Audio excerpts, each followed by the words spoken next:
How many discounts does USAA Auto Insurance offer? Too many to say here. Multi-vehicle discount, safe driver discount, new vehicle discount, storage discount, legacy. How many discounts will you stack up? Visit USAA.com/auto discounts. Restrictions apply. At Starbucks, we offer full and part-time baristas 100% upfront college tuition coverage, which means they can thrive at our company and in class. At Starbucks, benefits like college tuition coverage are just the start.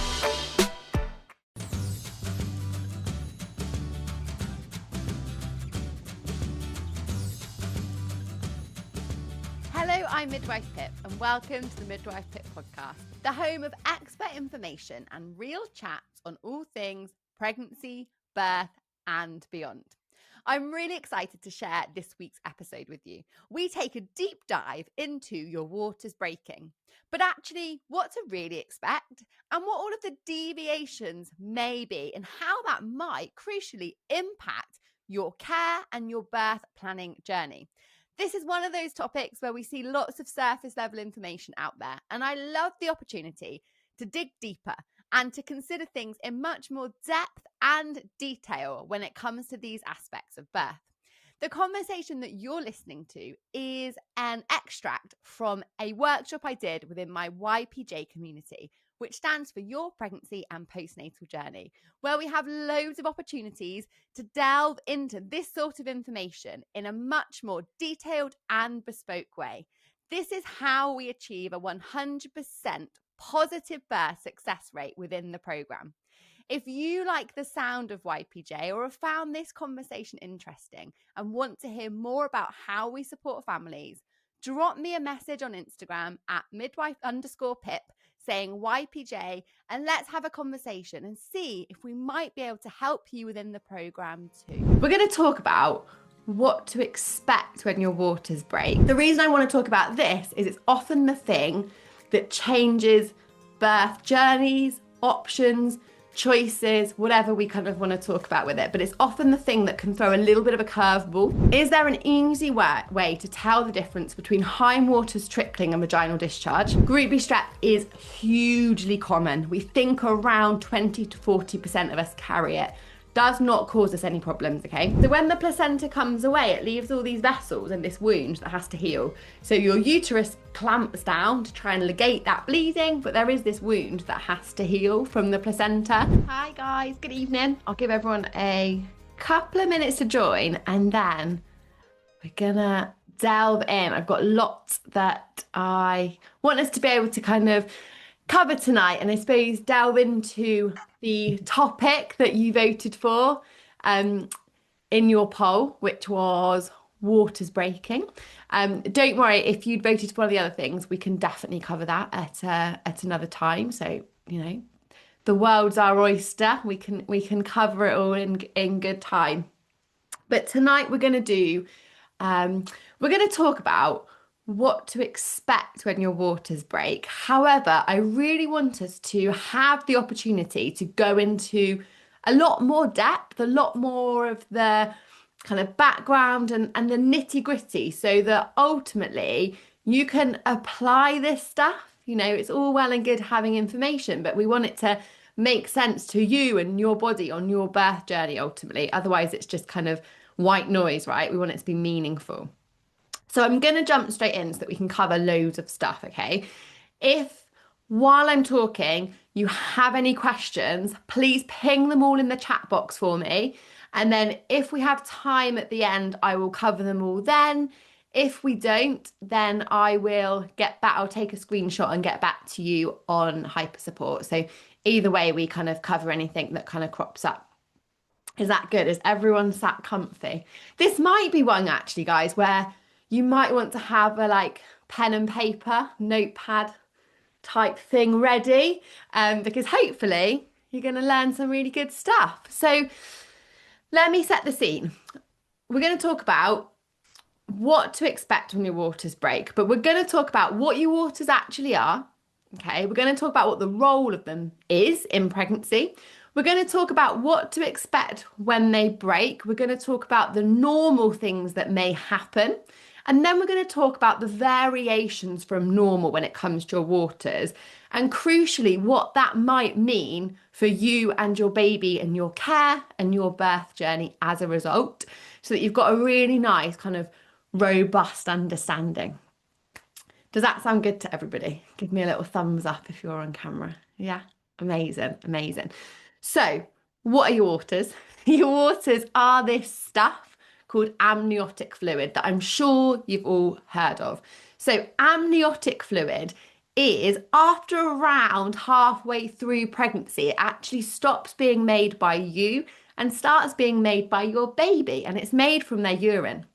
And actually, they continue to urinate and produce the fluid and then actually swallow it and then produce more. So you are always making amniotic fluid, which means even when your waters break, it's not a case of them breaking and then it kind of drains and you run out eventually. It's constantly being made. And the reason that it's really important that your baby always has fluid around them is because the amniotic fluid has a few really important functions and roles for your baby and your pregnancy being healthy. A few of those are, one is it's like a shock absorber. So it's like a protective shock absorber for your baby in the womb. It also helps them to regulate their temperature. It makes sure that the umbilical cord can function normally and that it can move normally and that there's no kind of compression or restriction where there shouldn't be. It also contains antibodies, so it can help protect your baby against infection because it's got that antibody properties in it. Really powerful. And as I said, your baby swallows it. So it helps them to practice those really important swallowing and breathing movements and to help strengthen those crucial muscles for when they're born as well. It also helps make sure that during the development of your baby, body parts, especially things like digits, so fingers and toes, can grow normally so that there's not webbing, so that those parts can move with that fluid so that they can function normally and grow as we expect. So it's a lot more than just this kind of water around your baby. It's actually got a really important role. And those of you that are more heavily pregnant will know that you can really feel often the weight of that fluid as pregnancy progresses. We forget that our weight isn't just baby. The fluid around our baby really adds to that extra weight you're carrying as well. And the volume of fluid peaks at around 36 weeks of pregnancy. And for an average amount of fluid around a baby, at 36 weeks, there's 800 mils on average, which is a massive amount. If you think of like a drinks bottle, you know, a litre drinks bottle, you're only 200 mils off carrying that inside your uterus, as well as a baby, as well as a placenta. You know, it's a massive ordeal. So it's a lot. I think it almost doesn't get enough recognition sometimes because it just looks like this watery fluid, right? And actually it has really important roles to play. So when the waters break, now this can happen at so many different times. So for some women, waters break really early in pregnancy, much earlier than we'd expect them to. And sometimes this is called premature rupture of membranes before labour. So baby's still premature, membranes rupture. And if that happens really early in pregnancy, what your team will be trying to do is to keep baby inside whilst minimising infection. So if they are too early to be born and they're okay inside, we want to keep an eye on any infection, but actually keep them inside. Thankfully, that is less common than waters breaking at term, which, remember, term is 37 to 42 weeks. That's your completely normal window for a baby to be born. So more common that they break during this time. Now, this can be before labour. It can be during labour. Some babies are even born inside the amniotic sac, so the waters never actually break. All of those are completely normal variations, okay? The other thing that may happen is you may have your waters artificially broken. So where your midwife or your obstetrician breaks that sac around baby's head as part of an induction of labour or a kind of augmentation of labour process. So they're the kind of different scenarios in which they may break or be broken, okay? Two two kind of things I think is really important to note on this is often when we look at movies and when waters break in the movies, there's this big gush, isn't there? And everyone's trousers are soaked and it's all a bit dramatic. And then everyone runs to the hospital because their waters are broken, so the baby must be coming straight away. For the vast majority, that is absolutely not what happens, okay? So if you imagine there is a sack of waters in front of baby's head and behind baby's head. The sack of waters behind baby's head are called the hindwaters. The sack of waters in front are called the forewaters. Now, either one or both of these may break, okay? If the sack of waters behind baby's head, the hindwaters, breaks, what we often see this as is like a slow trickle. The reason being, if you imagine there's a little bit of a tear in that sack, imagine it like a balloon behind baby, baby's head is basically plugging the waters trickling through the cervix and then through the vagina. So that's often where you kind of think, have I wet myself? Or is this discharge? But I'm just constantly feeling a bit damp and there's this kind of trickle and I'm not too sure where it's coming from.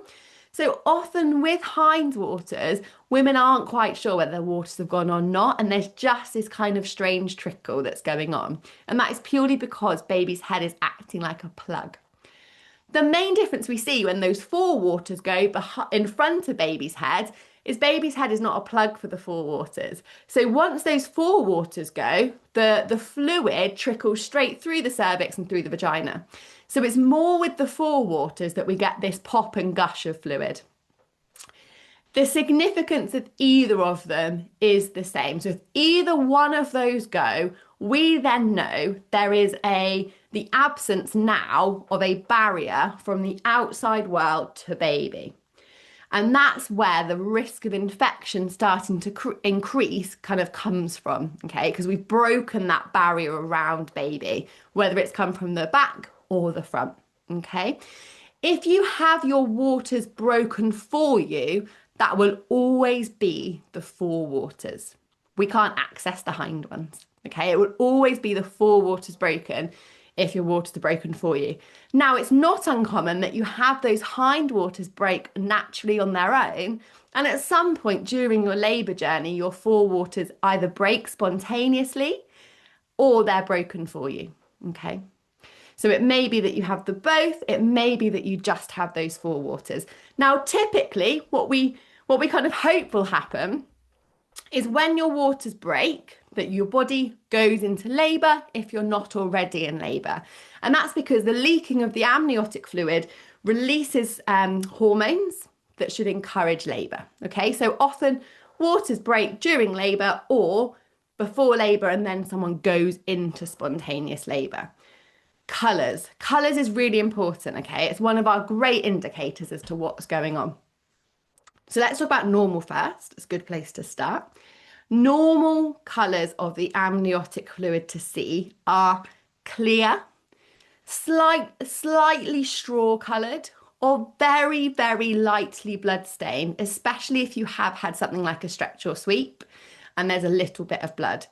If there is fresh red blood or it's very pinky, that might indicate some bleeding, so your team would want to check you out. The other thing I really want to delve into a little bit with you guys is the meconium in waters. So this is where the waters look greenish or brown in colour. It's really quite obvious, guys, if this happens. The reason I want to talk about this is it's often the thing that changes birth journeys, options, choices, whatever we kind of want to talk about with it. But it's often the thing that can throw a little bit of a curveball into the journey. So I want us to chat about why that is and what it means, okay? So meconium is your baby's first poo.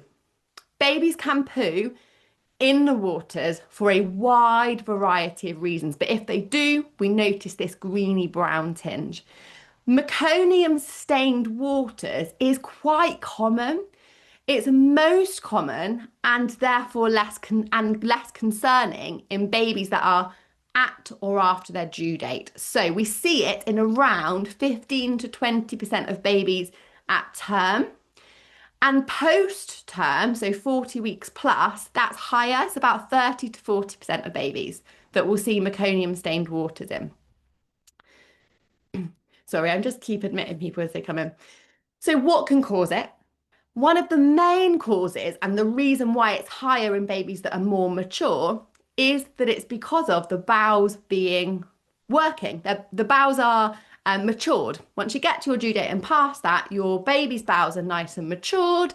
And so sometimes they're just working and your baby does a poo, passes that meconium. Therefore, when the waters break, we see it. That's the reason why meconium-stained fluid is much less concerning in a baby that, let's say, is term plus 10 than a baby that, let's say, is 35 weeks, okay? Now, there are other reasons why there may be meconium in waters, okay? Compression of baby's head, compression of the umbilical cord, during labour. So during normal physiological labour, one of the things that happens is there is that compression, and that can cause that compression through the digestive tract can then cause baby to release some meconium. Babies in a breech position, classic one that we see, almost like toothpaste meconium coming out as they pass through the birth canal, because if you imagine, there's that pressure on their bottom. Similarly, in the way that sometimes women will pass feces when they are going through labour because of that compression on the sphincter, very same process for a baby that's in a breech position. In some cases in pregnancy, when mums have a liver condition called obstetric cholestasis, there is more fluid travelling through baby's bowels, and this can also lead to meconium being passed. Now, the reason I said we're not as worried in babies that are post their due date, more mature, probably got a mature digestive tract, therefore just opening their bowels as per normal physiology, compared to those babies that are premature, where that isn't as established, is because we need to make sure that it's not in response to a baby being unwell. If babies have got low oxygen inside the womb, inside the uterus, their gut can be stimulated and their sphincter, their anal sphincter, becomes relaxed, and that can release poo in the waters. So that's why sometimes we hear that meconium can be a sign of baby being distressed. That's the reflex we're talking about. Obviously, it's really difficult because we can't talk to baby when they're inside and ask them, are you all right in there? Have you just done a poo because you're all ready to be born? Or is it because you're trying to tell me you're upset? And this is why you might be offered more monitoring if your baby has passed meconium in waters. So that CTG, that continuous monitor over that intermittent listening in.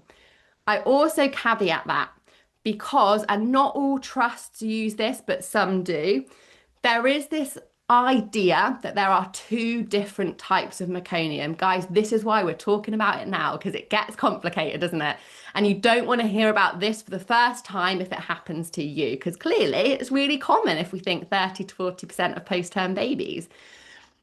There's an idea that there is thin meconium and thick meconium, okay? So when we look at waters, often this is on a pad, depending on how green and thick it is, depends on whether we think it's thin or thick stained. So let's say you've got loads of fluid draining out and there's just like this little twinge of greeny brown, we'd be thinking that's thin. If it's really obvious, green, brown, thick, got a bit of texture to it, it's not like watery fluid, then we'll be thinking that's thick meconium. Now, the reason this has got a kind of valid theory behind it is there's generally less concern over thin meconium than thick meconium.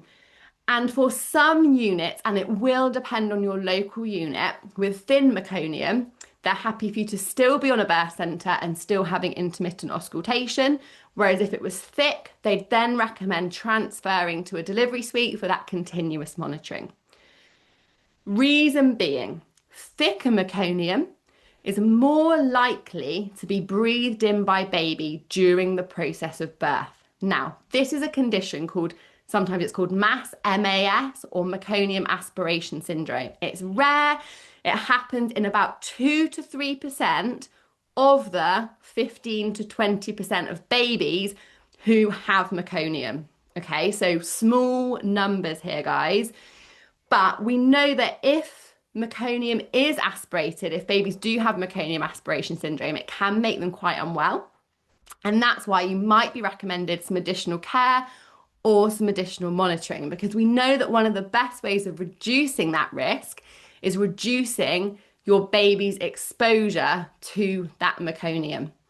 So let's say, for example, your waters break at home. You're not really in labour yet, but your waters have broken. You go to have just a routine check and someone says, look, Pip, you've got thick meconium in your waters. Whereas typically, and we'll talk a bit about what care might look like, if your waters break and labour hasn't started, you might be advised to go home and await events. With the meconium, you will be more likely to be recommended to start an induction of labour if labour's not starting on its own. And this is why I think it's important we delve into these sort of more variations of normal and how that might change your birth journey, so that if you're at home and your water's going, it's meconium, you already know, okay, I'm going in and I'm likely going to be advised to stay in. How do I feel about that? What questions do I want to ask?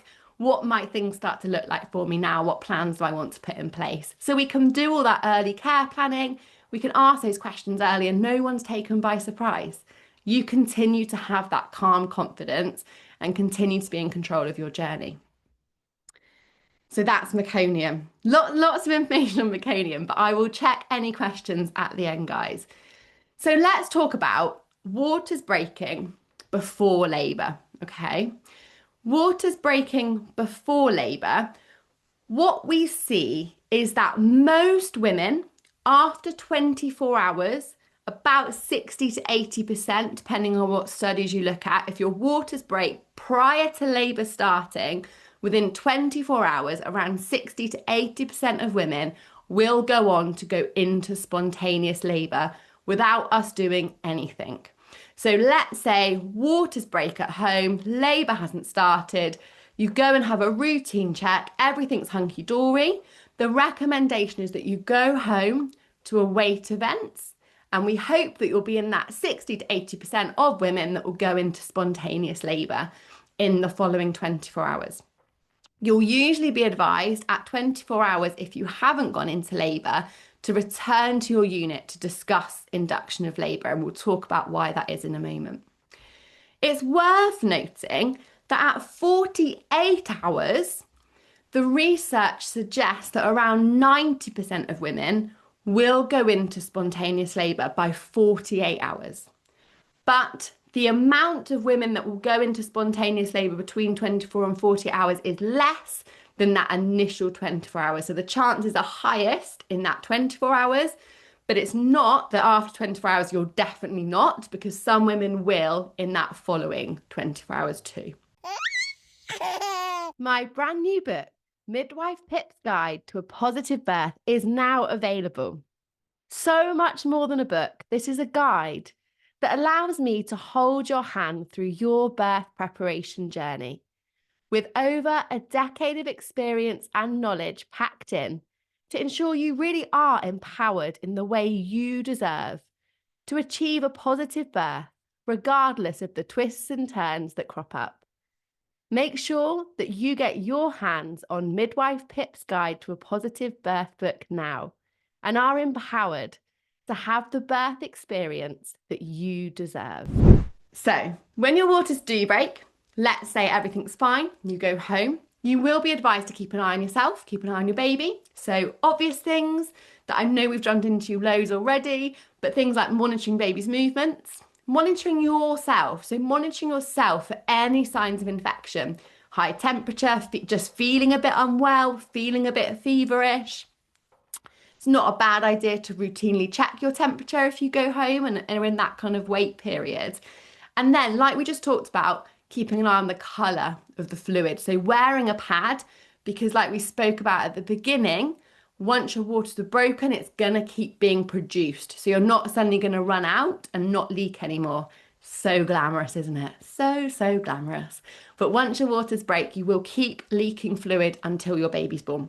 So we want to keep an eye on those colours. And if you've got any of those abnormal colours we spoke about, then again, returning sooner than your 24 hours to have some checks and have some care.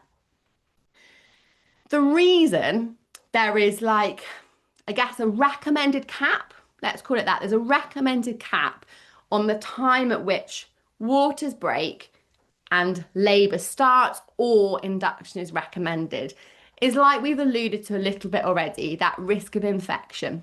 So risk of what we call ascending infection, which is a fancy word for bugs on the outside world that can travel up the vaginal canal and get into where baby now is in the womb, in your uterus. Because that barrier that was preventing that happening has now got some kind of hole in it. There is some sort of entrance because those waters are broken. So this is why there is some concern around longer intervals of waters being broken and infections for babies.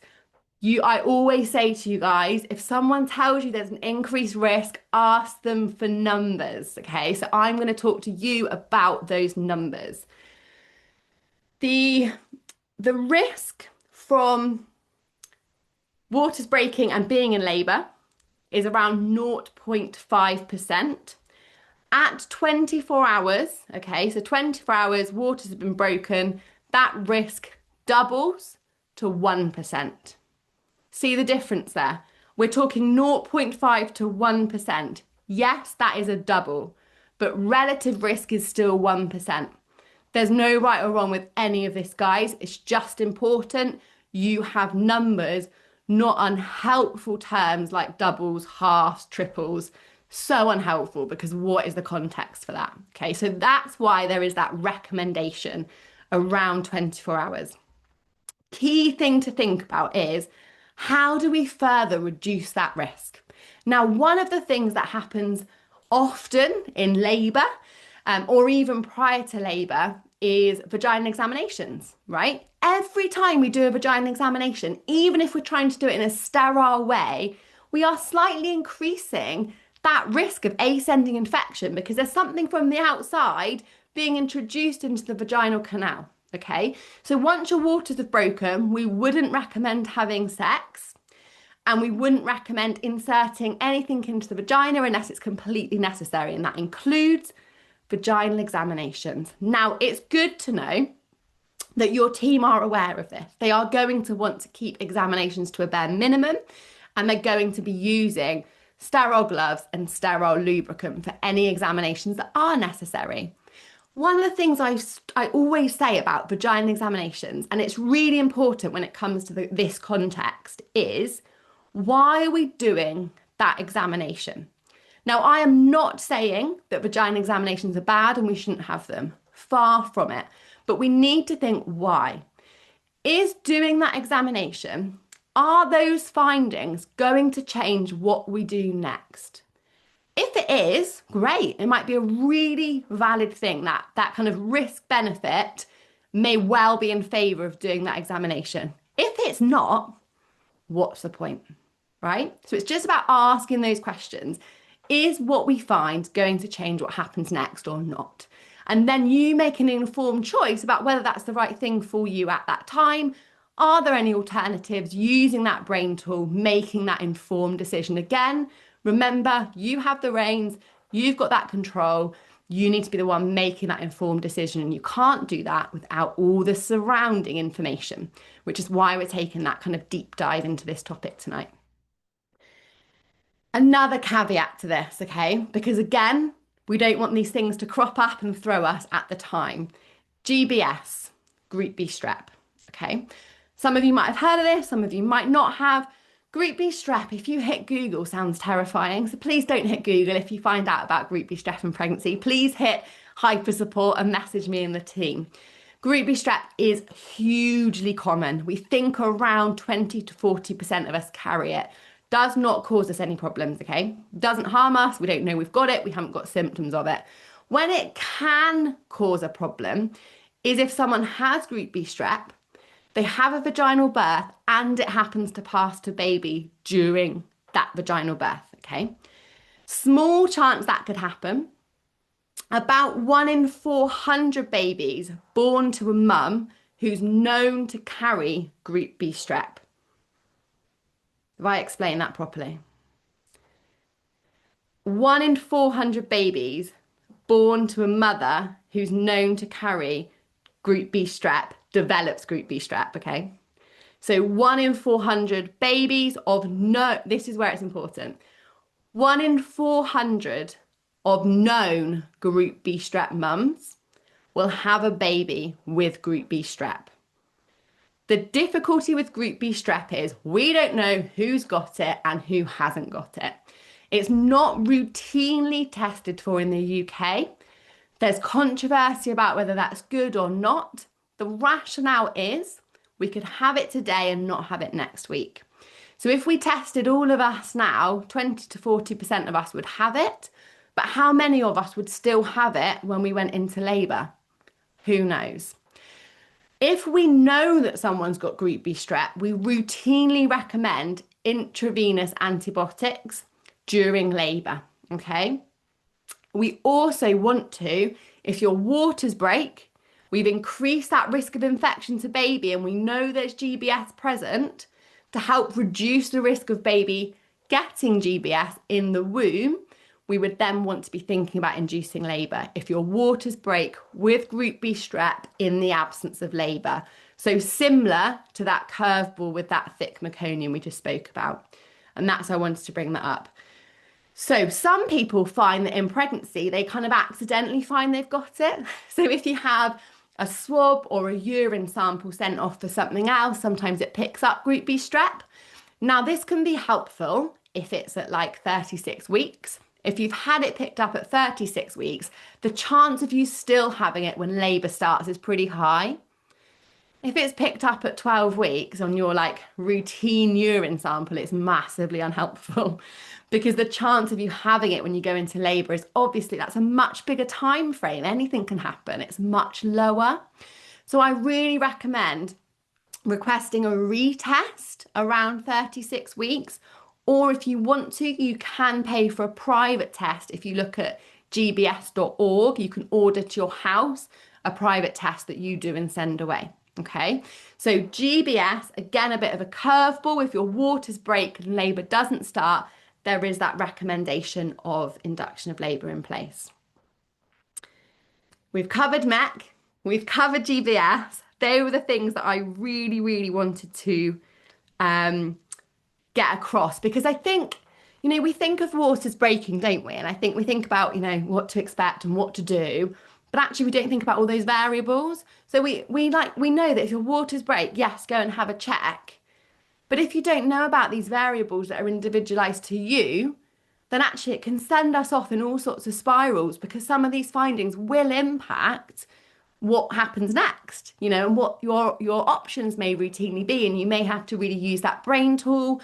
There may be some twists and turns for you to then navigate. So I think it's really nice for you to have that information beforehand, because like I so often say, my ethos supporting you guys in YPJ is that I never want you to hear something for the first time at the point of it even happening to you or it being offered to you, because that's really scary and it's really disempowering, because it's really tricky to ask all the right questions in that moment and then make that informed choice when it's all happening and you feel a bit overwhelmed and maybe you're having contractions, or, you know, it's 2 a.m.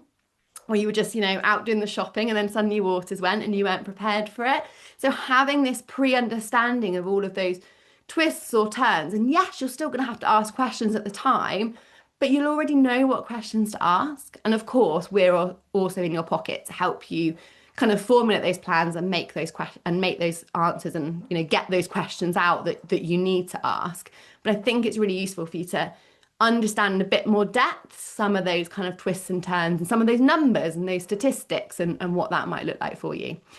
I've just checked because I squiggled down a few things that I wanted to make sure we covered. And I think I have whizzed through them all. So I'll come to some of your questions now. So if anyone's got one, do ping it in the... Gina, great question. This comes up in maternity triage all the time. Oh, hang on, my weather app's just come across the chat box. That is somewhat unhelpful, isn't it? Right, go away. We know it's rainy all week. Is there an easy way to tell the difference between high waters trickling and vaginal discharge? Or if you're unsure, should you request an assessment? Great question, Gina. So it's really difficult, this one, because in the final stages of pregnancy, it's so common to have an increase in discharge that can feel damp. What I always recommend is popping in a pad, okay? If it's your waters, you will continue to have a trickle that is more liquid-like than thick and mucousy. Discharges more often has some texture to it, some kind of thickness or kind of mucus, whereas your waters is much more likely to be liquid, okay, and continual. If you are unsure, it's always fine to just have a check. Now, what would that look like? So if you went to the hospital and were like, I don't know if this is increased discharge or my water's gone, but we want to be reassured, what your team would do is get you to lie flat for around 20-ish minutes so that if there is any waters, it pulls around the cervix so we can see it like a little paddling pool. Pop in a speculum and have a look, visualize your cervix, okay, and see if we can see any signs of waters. If we are still unsure, it's inconclusive, there are some swab tests that can be done, and they can be tested for the presence of some of the kind of components of what would be in your waters. The challenge with those is there is a very high false positive result, okay? If they're negative, they're pretty good, they're pretty accurate, and we're quite confident it's not your waters. If it's positive, it leaves in a really difficult situation, okay? Which is why I don't recommend just having them willy-nilly. Because if we get a false positive, we then have to treat you like your waters have broken. And if they haven't, and we're then talking about things like induction of labour unnecessarily, that's really, really tricky, okay? So that's why if we can visualise, that's always our preferred option. But if we're not sure, if we do get a negative, then that is really good. It gives us that concrete information. Hopefully one day there'll be, a much more reliable test. It's always it's the opposite to pregnancy test. If you get a positive, it's positive, whereas you can get false negatives. And with these, it's kind of the opposite. Rose's question, if waters break and there's no sign of meconium or labour starting, will it be necessary to go into hospital to be checked or wait 24 hours at home?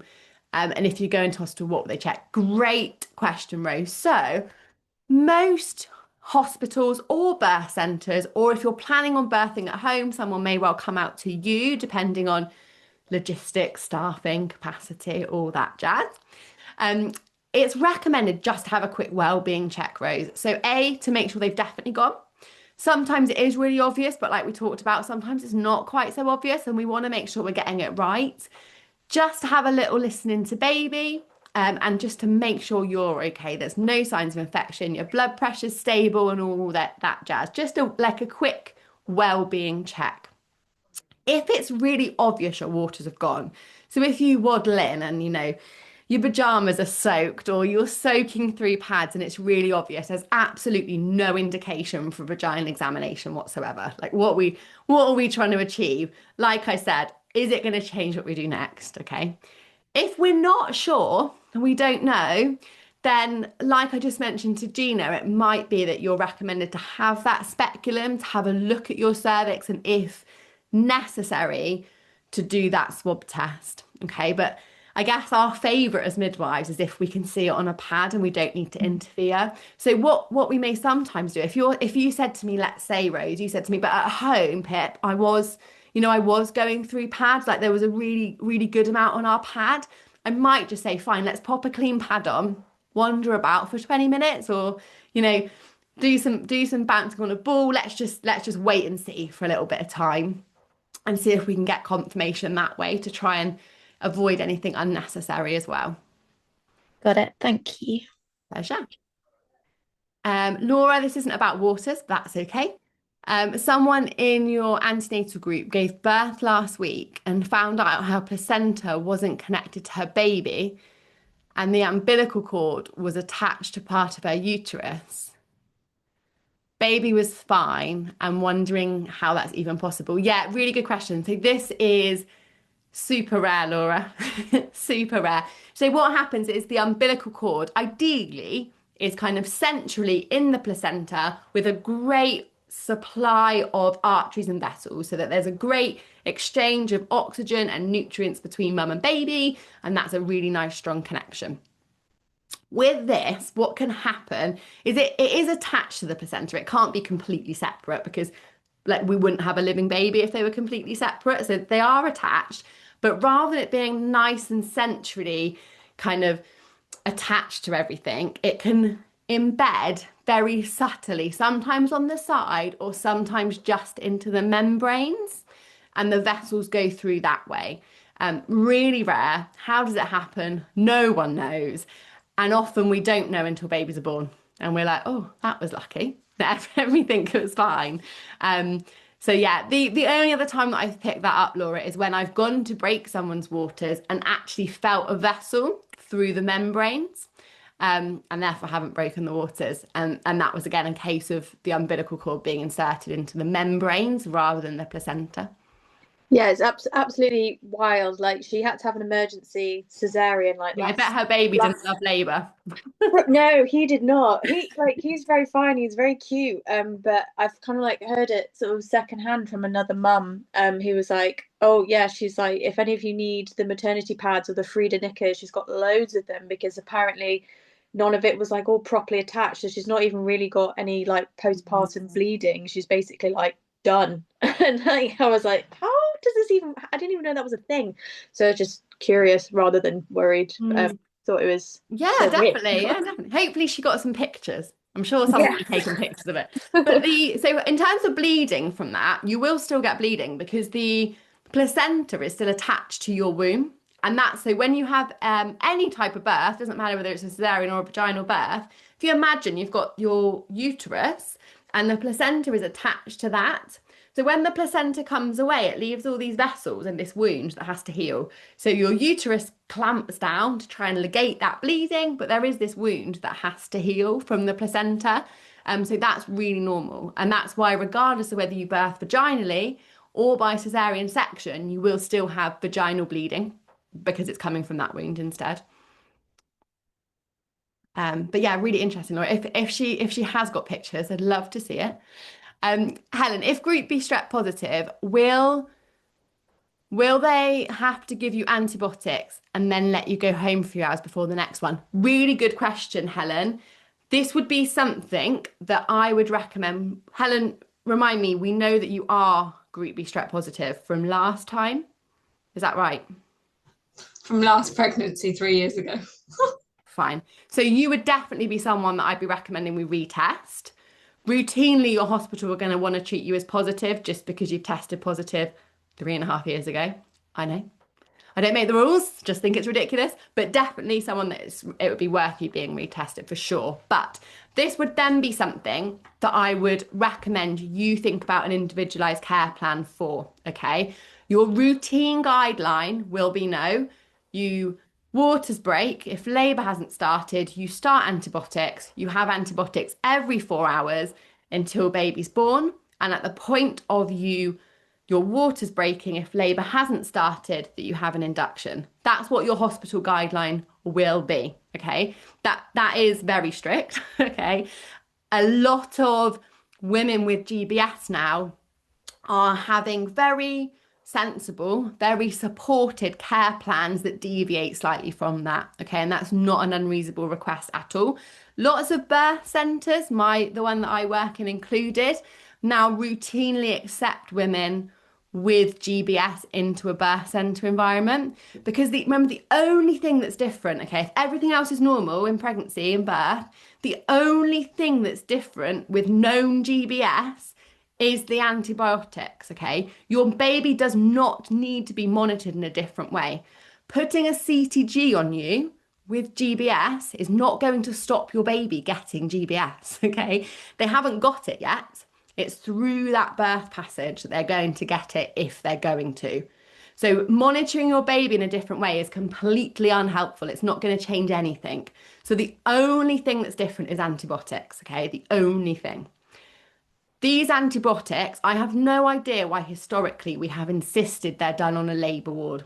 Midwives can give antibiotics wherever we need to give antibiotics, okay? Which is why now very often birth centres are saying, well, we're midwives, we can cannulate, we can give antibiotics, and we don't need to monitor mums in any different way. So it's perfectly appropriate for you to birth on a birth centre. This is about just checking with your local trust as to what their birth centre guideline is. If it is that yes, you can, easy beans. If it's not, then it's just about having that conversation of, okay, fine, this is what I would like to happen. So can you support me to facilitate that? It's very easy for them to do that because it's happening in lots of places routinely. So you're not asking for them to move, earth and water for you to do that. Now, in terms of going home, this is again something that you can talk about. So Helen, I have absolutely historically supported women to have home birth with GBS and hung antibiotics on guitar hooks and had prescriptions sorted out ahead of time from a GP so that then we could take the drugs from the hospital and make them up at home. These things are absolutely possible.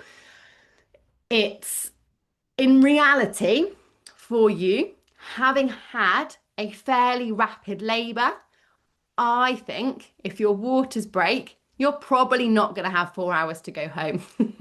Okay, so I would be very supportive of you having antibiotics and not an induction of labour, because the chance of when your waters break you going into labour is super high.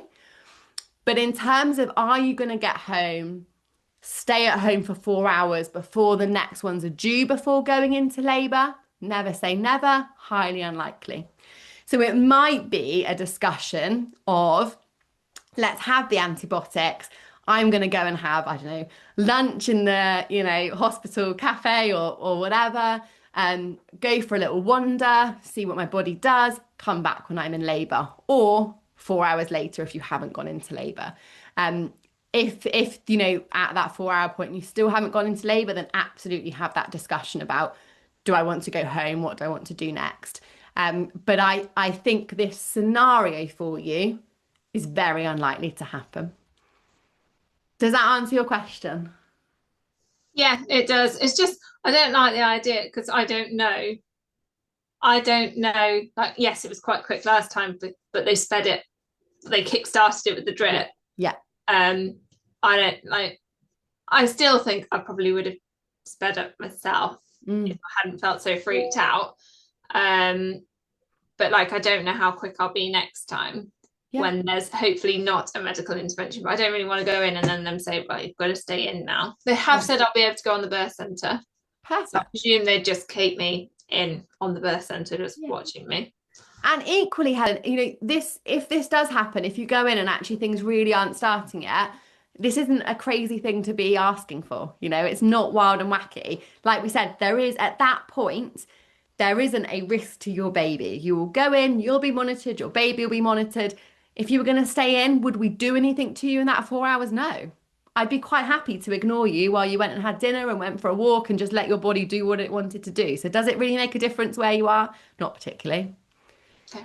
I would just kind of explore the ideas so that if things are happening, we'll do this. If nothing's happening, we'd like to do this, and kind of have your plans in place.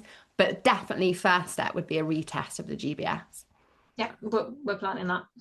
Awesome. Has anyone else got any other questions? Was that useful, guys? Was it useful just to take a bit of time to delve into some more of those variations of normal and what that kind of might mean for you?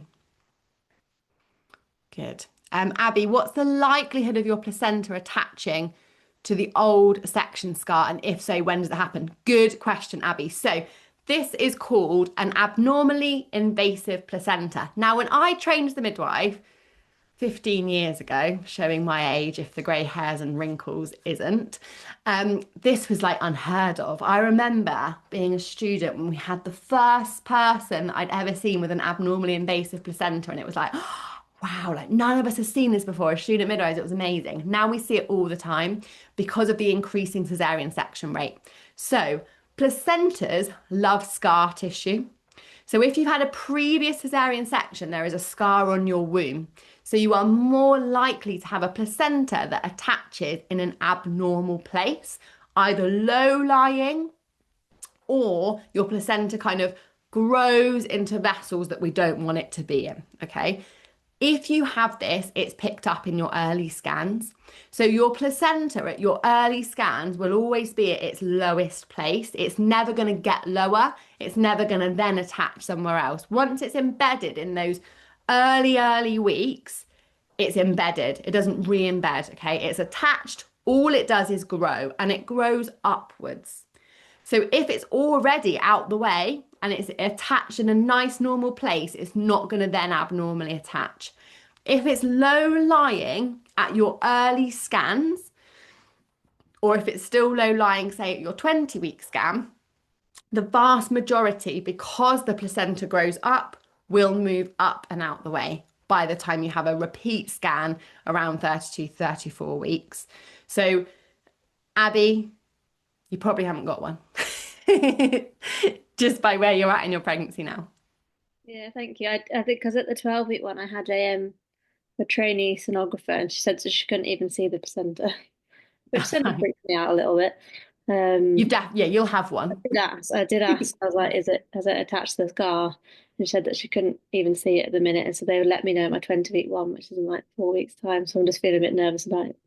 Yeah, it is. It's still, overall risk, Abby, is still low, especially with one previous placenta, with one previous cesarean section. And actually, lovely Chloe, midwife Chloe that you all know, her very first baby, which is just really unlucky, she had a very low-lying placenta that never moved. She was just very unlucky, had a cesarean section, and then with her second, her placenta was completely normal. So sometimes it's just weird and wonderful, and there aren't any risk factors. But we can definitely unpick that if it crops up at the 20-week scan, Abby, but unlikely, I'd say. Amazing, guys. I've got a dash because I have got another call at 8 o'clock. But if you do have any other questions about this topic, please do drop me a message in hyper support. But I hope it's been helpful to deep dive a little bit more into this stuff. Amazing. I will speak to you all soon. You're very, very welcome. I'm pleased it was helpful, guys. I'll speak to you soon.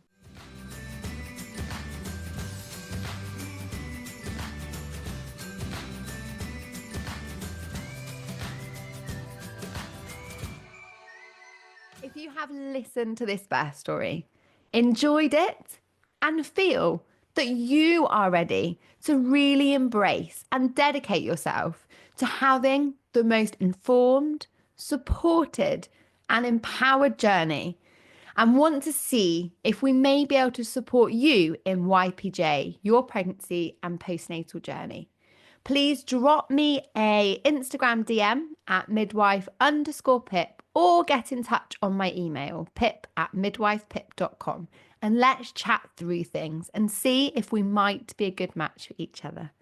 I hope you've enjoyed listening, and wishing you all the best on your journey through pregnancy, birth, and beyond.